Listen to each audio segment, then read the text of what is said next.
Oof, it stinks.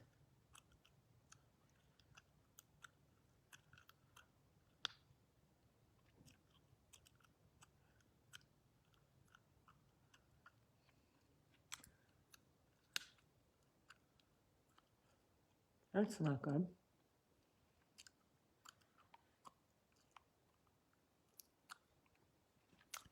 Hi. Hello. How's everybody doing? Hello.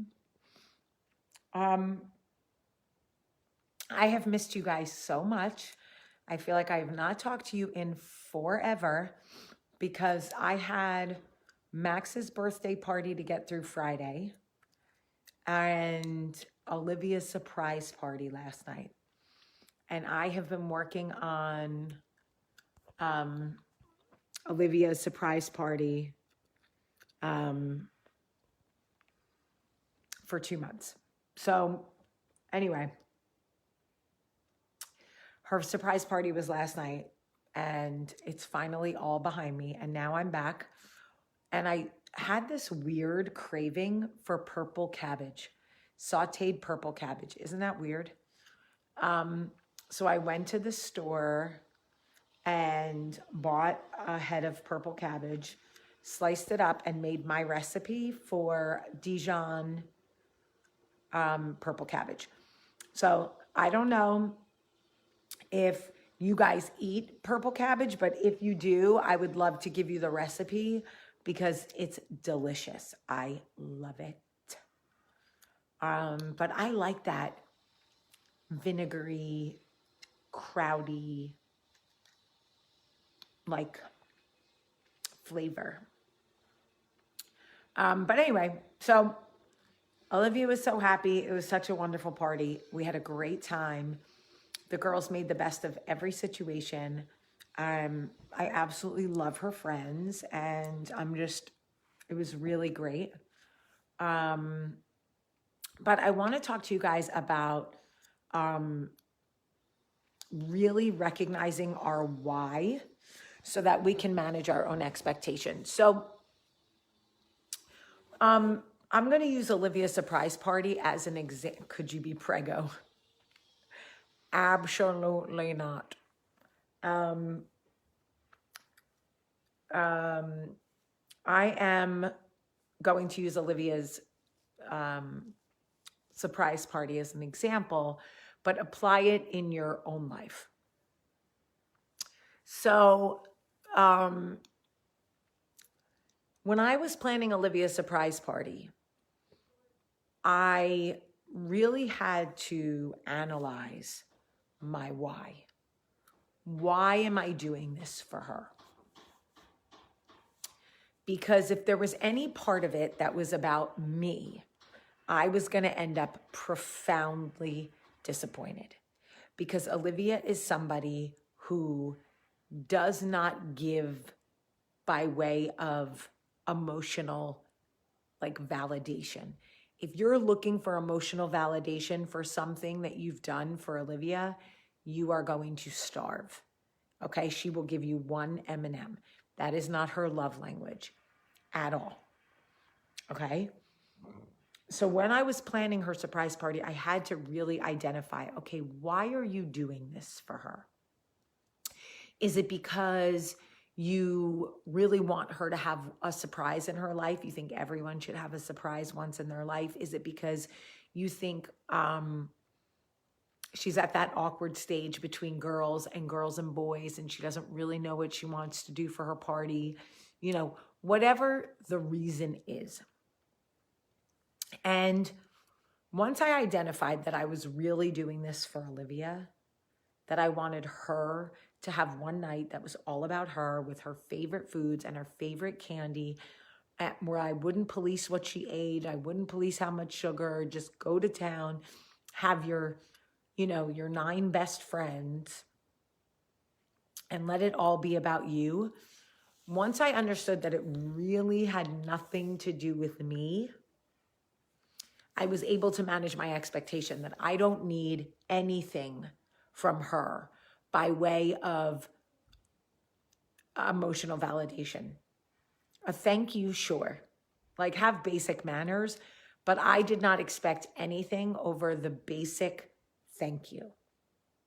I have gone into so many situations with my child and or my husband where I have had an expectation that they would be overwhelmed or just overcompensate, over-validate my efforts. And like, y'all, no. I just am not, I'm not surrounded by that. So look at the things in your life where you feel disappointed in people's reactions or appreciations or feedback. And wherever you feel disappointed, look at your why. Why were you doing what you did for them? Was it because you wanted a certain reaction? Was it because you wanted to be seen? You wanted a validation?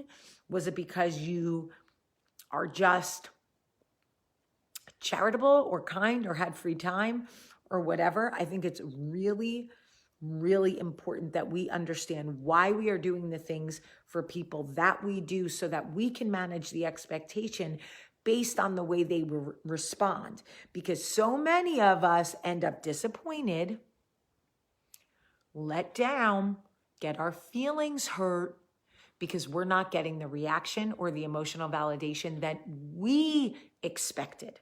But if you look at why you're doing things and who you're doing it for, you can manage your own expectations. I know Olivia appreciates me. I know she loves me. If I'm waiting her to be the external validation of my efforts, I will starve to death. I will literally starve to death. And I used to take it so personally.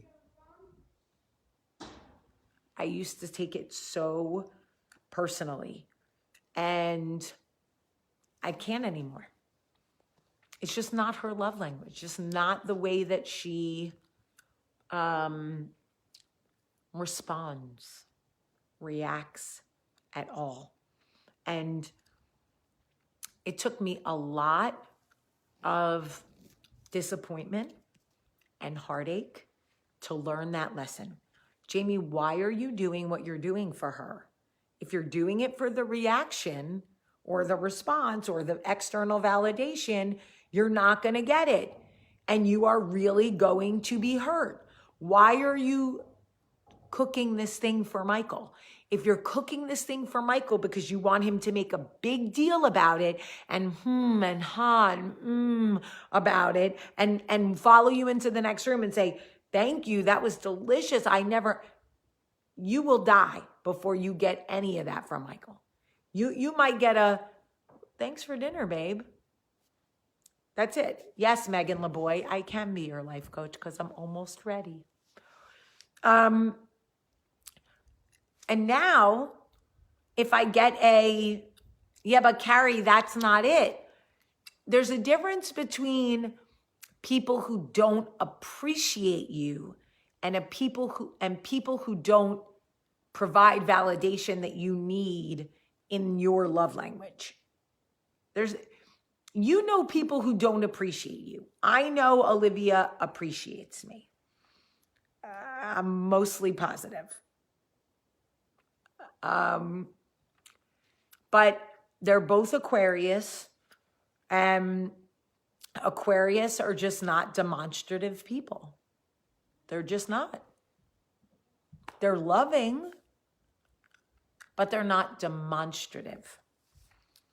I am going to be a life coach, but I'm only taking a certain amount of clients because I want to be able to give them each like really the time that they need and the attention that they deserve. Aquarius are amazing. They are, but they are just not demonstrative people.